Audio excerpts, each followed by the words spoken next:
Picture this. You're walking through an empty lot on the outskirts of Dubai. No signs, no fences, nothing that says this place matters. And then you see it. A Ferrari Enzo. One of only 400 ever built. A car that brand new cost over $600,000. And today, on the used market, sells for well over $1 million. It's just sitting there, tires flat, paint bleached by the sun, a thick layer of sand on the windshield, like it's trying to disappear into the ground. And it's not alone. Somewhere between 2,000 and 3,000 cars like this one get abandoned in Dubai every single year. Lamborghinis, Bentleys, Rolls-Royces, Bugattis. In the same city where gold-wrapped supercars are basically street furniture. So here's the question that's going to drive the next 20 minutes. How does someone spend $1 million on a car and then just walk away from it forever? And where does a walked-away Ferrari actually go? Stick around, because the answer says a lot more about how the ultra-rich actually live than any influencer's Lambo video ever will. To understand why this happens, you have to understand what Dubai actually is. 40 years ago, this was mostly desert and a modest port town. Then oil money, and later a very deliberate strategy of low taxes and easy credit turned it into a magnet for anyone who wanted to look rich, fast, no income tax, minimal restrictions on what you can finance, and a culture where your car isn't transportation, it's a business card. If you're closing deals, meeting investors, trying to look like money in a city where everyone is trying to look like money, you don't buy a Toyota. You lease a Lamborghini Urus because everyone else is doing exactly the same thing. And that's the first piece of the puzzle. In most of the world, buying a car like this requires the kind of cash reserves that make the car almost irrelevant.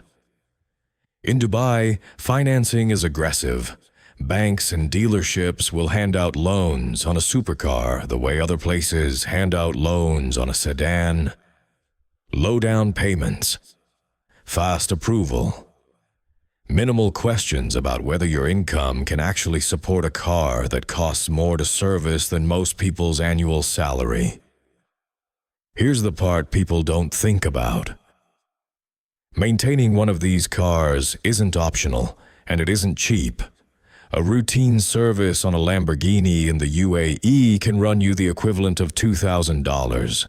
A bigger job, brakes, a clutch, bodywork, can hit 5 figures without blinking. Add premium insurance. Add the cost of traffic violations, which in Dubai are no joke. A single serious offense can cost thousands of dirhams. So you've got a city that makes it incredibly easy to acquire $1 million toy, and only slightly less easy to keep one. That gap between how easy it is to buy and how brutal it is to maintain is where this entire story starts. So what actually happens when someone can't keep up? For years, there was a rumor that circled the internet like wildfire. In Dubai, if you can't pay your debts, well, you go to jail. And a lot of the abandoned car story got built on top of that rumor. People assumed that owners were fleeing the country in the middle of the night because defaulting on a car loan meant a prison cell. That's mostly outdated now. The laws changed. Dubai reformed a lot of its debt regulations years ago specifically to stop this exact panic and flee pattern. But here's the twist. The fear didn't go away, because the practical consequences are still brutal even without jail time. If you default on a financed car in the UAE, your bank account can be frozen. You can be hit with a travel ban, meaning you're stuck in the country with debt collectors while your business, the thing that was supposedly making you rich, collapses around you. And the car itself, legally, you can't sell it or even transfer ownership until the loan is fully paid off. So the vehicle becomes frozen too, stuck in a legal limbo between an owner who can't touch it and a bank that hasn't gotten its money back. Put yourself in that position for a second. You're an expat, and it's worth saying the vast majority of Dubai's population is exactly that. Foreign workers and foreign entrepreneurs, not native Emiratis. Your business deal falls apart. Your cash flow dries up. You're staring down a frozen bank account and a travel ban. What do you actually do? For a lot of people, the answer has been leave. Get out before the travel ban locks in. Abandon the apartment, abandon the business, and yes, abandon the car. Because there's no time, no legal path, and honestly no point in trying to save an asset that's already underwater on a loan you can't pay anyway. The car doesn't get repossessed overnight either. Police have to notice it, tag it, and give the registered owner time to respond. Sometimes weeks, before it's officially impounded. Which means in the meantime, it just sits. In a parking garage, on a side street, in a vacant lot. Gathering dust, gathering sand, becoming exactly the kind of eerie photo that goes viral on car spotting accounts. Now let's talk about what's actually sitting out there, because this is where the story stops being sad and starts being almost unbelievable.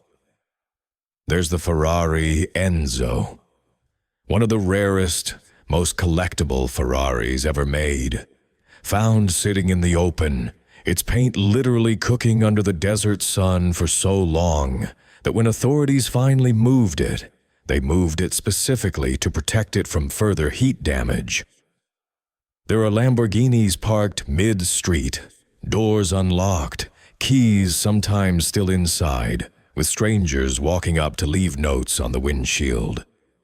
Some joking, some dead serious offers to buy the thing on the spot. There are vintage Rolls-Royces, a Shelby Cobra, crashed Lamborghinis that were written off and simply never cleared away.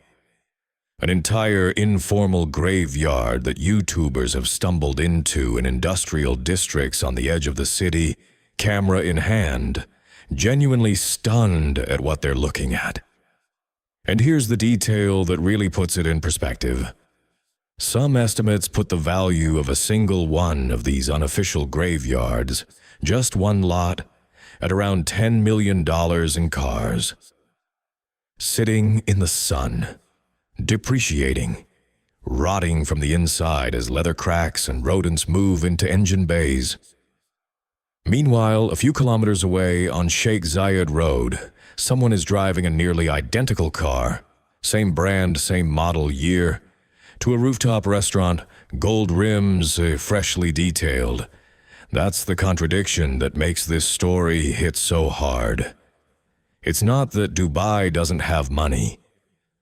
It's that Dubai has so much performative money that the failures get buried in plain sight, right next to the successes, and most people never even notice the difference until someone points a camera at it. So where do these cars actually end up? Once a car is formally impounded, there's a process. Police put out a public notice. If the owner doesn't respond within a set window, often around 15 days, the vehicle gets towed and held. Owners then typically have a period of months to come forward, settle what they owe and reclaim it. If nobody claims it, eventually it goes to auction. And this is where the story gets almost funny, in a dark way. Because a car that once sold for 6 or 7 figures, that somebody's entire identity was probably wrapped up in, ends up going under the hammer to pay off a fraction of its original value. Traders from the UK, the US, Russia, India, everyone who's ever wanted a too good to be true price on a Ferrari, Enzo has apparently called Dubai police asking to buy it. Some cars get restored and resold. Some get parted out for scrap. Some sit in official impound lots for years because the paperwork trail, foreign owner, frozen accounts, unresolved bank claims, is genuinely too tangled to sort out quickly. And some, like that Elibria hypercar prototype Qatar unveiled back in 2016, a homegrown attempt to build a rival to Ferrari, never even had a happy ending to begin with. It made headlines once, got shown off at a motor show, and years later turned up abandoned under a building overhang, covered in dust, its ambitious dream quietly buried along with it. Different story, same ending. The desert doesn't care how much you paid. Here's what I keep coming back to with this story. We look at cities like Dubai, and we see the version that's designed to be seen. The towers, the gold, the cars doing donuts in front of luxury hotels. That's the highlight reel. But every highlight reel has a cutting room floor. And in Dubai, the cutting room floor is a parking lot full of million-dollar cars nobody wants to admit they couldn't afford anymore. It's easy to buy the symbol of success. It's much, much harder to actually sustain it. And when the gap between the two becomes too wide, people don't sell quietly. They don't downgrade gracefully. They run, and they leave the evidence sitting in the sun for strangers to photograph. Which honestly might be the most Dubai ending possible. Even the failures end up looking cinematic, so would you drive one of these if you found it, keys still in the ignition? Or is it cursed the second you touch it?